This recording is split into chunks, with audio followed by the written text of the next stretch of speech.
people, which is really interesting. So to my elders, I would like to say that I think when I was kind of coming up in my youth, it's very different now. A lot of the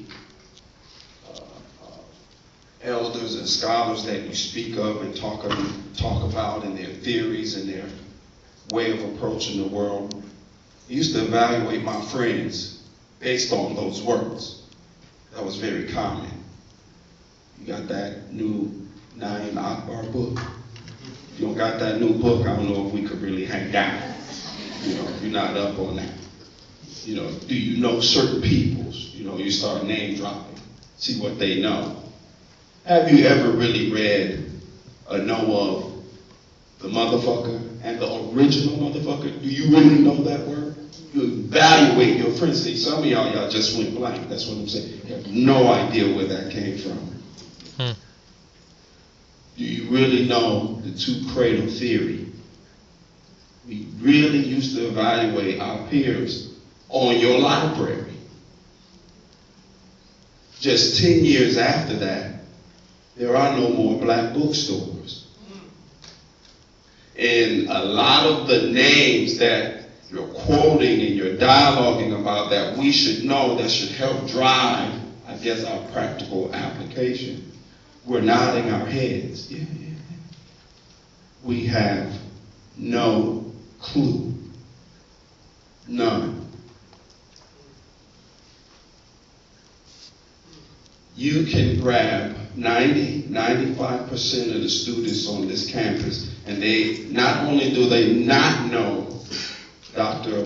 Marimba Ani, they have never even heard the word Urugu. But these are the people that you're saying, this is our time and moment of war. Get out there for the battle and or to be the healers. Time dictates agenda. And if the time is that we are at war, we're not prepared. And the learned, the student institutions that we come from, that we get our training from, that we're supposed to go out into our community and do some work with, I'm afraid that we'll actually get out there and do more damage than good. You will actually get out there as supposed healers and actually carry out more of your oppressor's agenda than your ancestors. I'm a simple and plain kind of guy, and they only gave me 5 minutes. So let me speak to the youth a little bit in a way that they may understand me a little better. Have you ever seen the movie Avatar? We're talking about violence and trauma, yes. I think Barbara Richardson very eloquently went through all the statistics about violence. There's another part of it that kind of didn't go so well. I mean, he did touch on it, but I kind of want to touch on it very quickly. Trauma.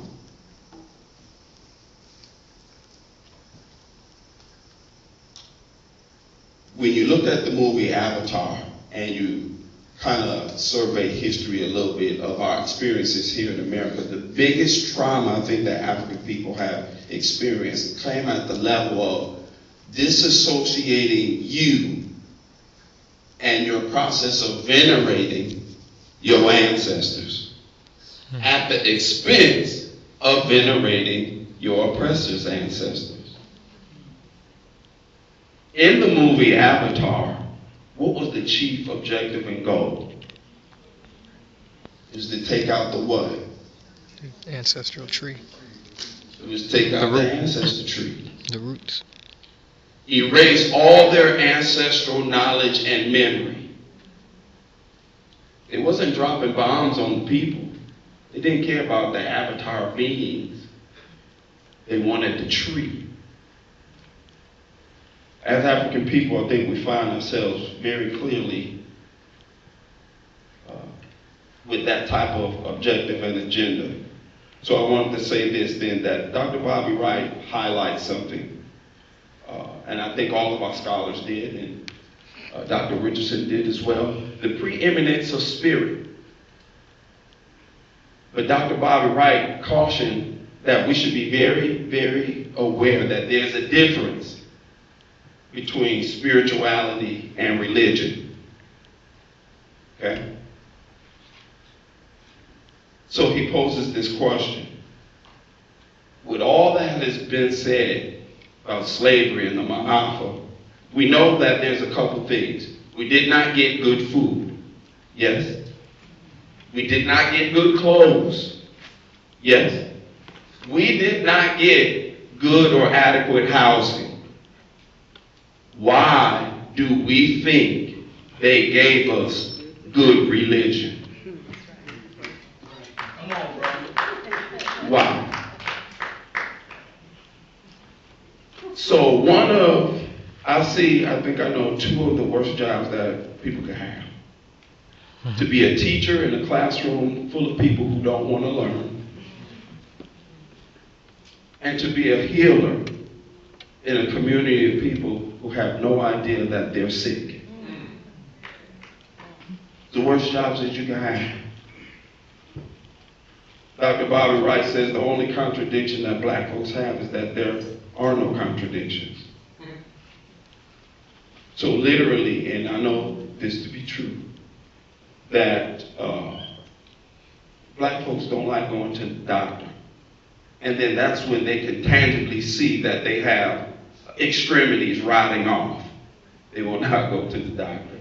Now, convince them that in their inner processes, their emotions, their psychological makeup, they're sick and they require a healer. How do you get people to this state of ma'at, this model of healing of ma'at? And I know I got to go really quick, but to be very practical with our family members is going to be so important. And I want to caution against these highfalutin labels and knowing that when, I don't know about y'all, but I think some of the people, younger brothers said it earlier, how do you get black folks to say, get off of that conscious stuff where you too black? Say the word Kwanzaa around black people, you will clear the damn room. I mean, that's for real. Now, say venerating, or I heard someone earlier say praising Ma'at, or bring that. I mean, when it comes to dealing with things that are supposed to be sacred to African people, we no longer seem to have an appreciation for that. So to me, it's kind of tricky of how do you then, healers can't exist outside of the communities that require or need them or recognize their value. I haven't seen this show, but I heard of this new LA show, Preachers of LA. I think that type of personality, pimp-like preachers exist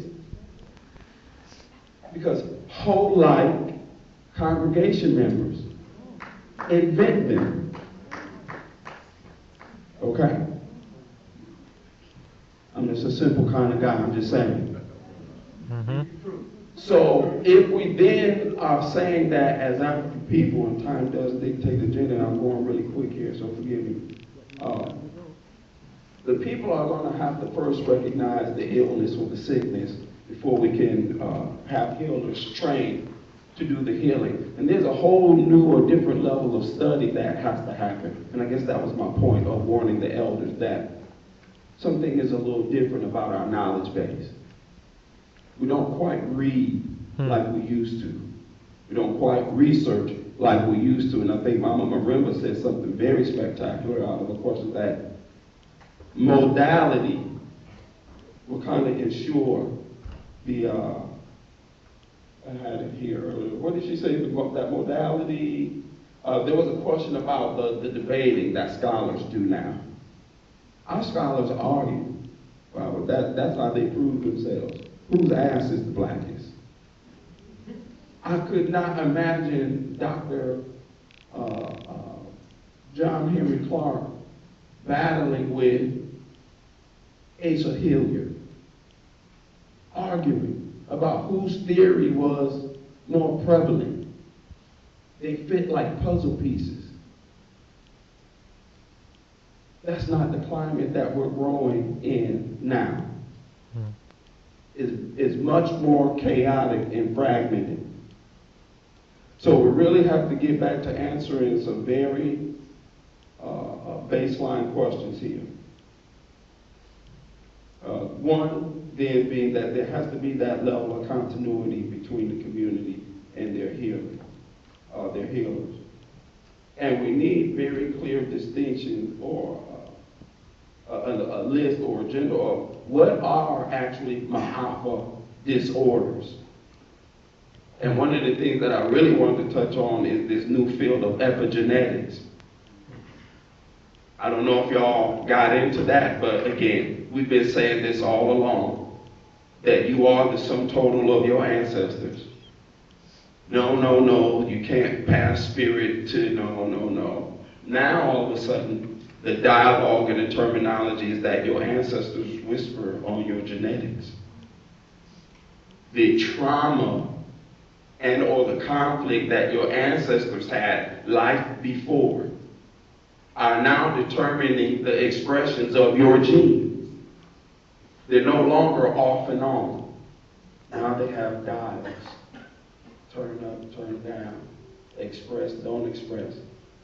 These things are happening in direct relationship to things that your grandparents have experienced. So then, when a grandmother cries and her daughter cries, it is going to determine what that baby yet unborn cries about.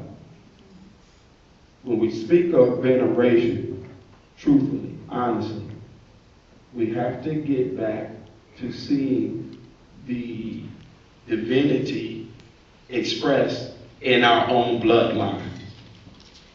As long as black folks continue to venerate their oppressive ancestors over their own, the trauma will continue. Step one, we have to create a palette in our community that, number one, black folks are at least worthy of a Messiah in their own bloodline. God created in your own image. As long as George Zimmerman's grandfather, looks like your Savior,